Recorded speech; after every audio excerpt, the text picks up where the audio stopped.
Hey everyone, I hope you're enjoying the spooky season here. Today I'm going to be reviewing what I think is one of the most iconic cult horror comedies of the 1980s, The Monster Squad from 1987. This one's special for me because it's one of those movies my brother and I used to obsess over at our local video store. We'd see that box art with Dracula and had to watch it, but our parents weren't sure at first.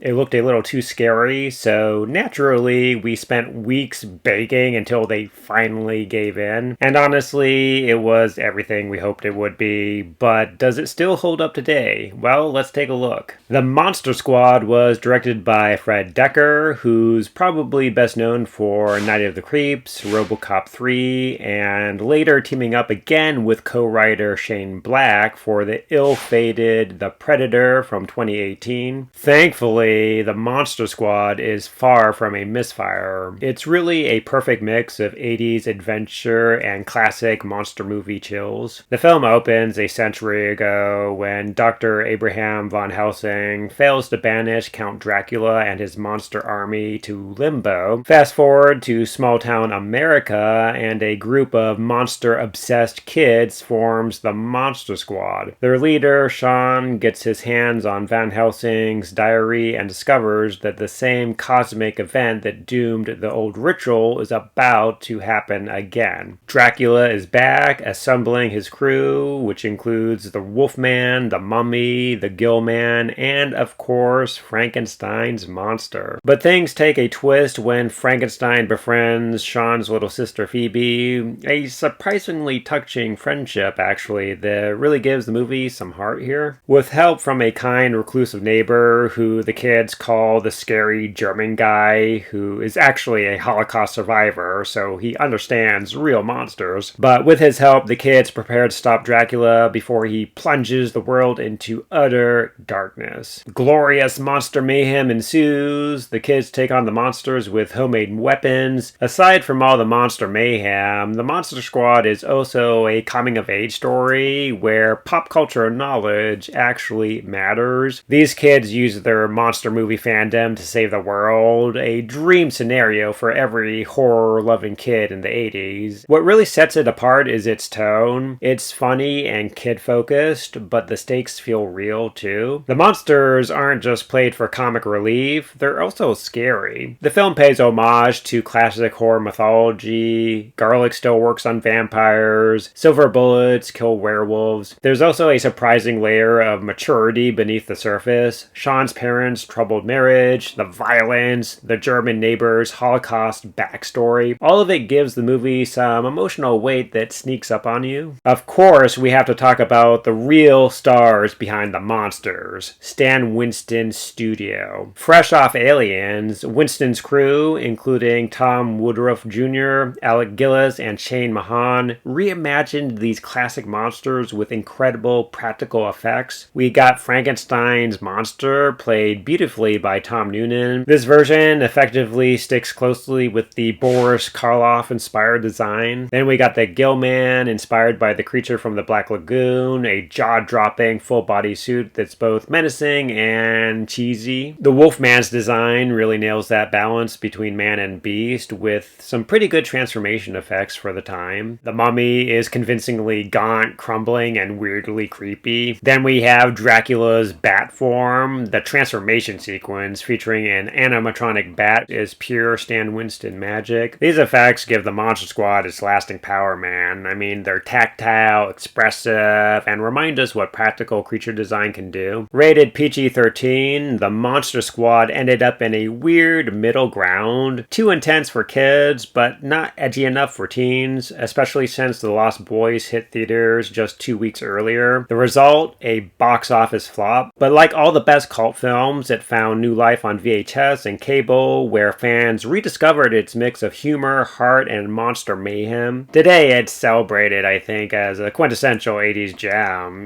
with its practical effects, quotable lines, and childhood nostalgia. From Fred Dekker's direction to Shane Black's snappy dialogue and Stan Winston's creature craftsmanship, this is one monster mash that absolutely deserves its cult status. I would give this one 3 out of 5 stars. It's not getting a perfect rating only because the movie could have benefited by having a little more action and showcasing the monsters a bit more. But otherwise, it's a fun time. If you grew up renting this one or have a favorite monster moment, drop it in the comments. I'd love to hear your stories. And as always, if you dig retro horror, hit that like button and subscribe for more reviews just like this.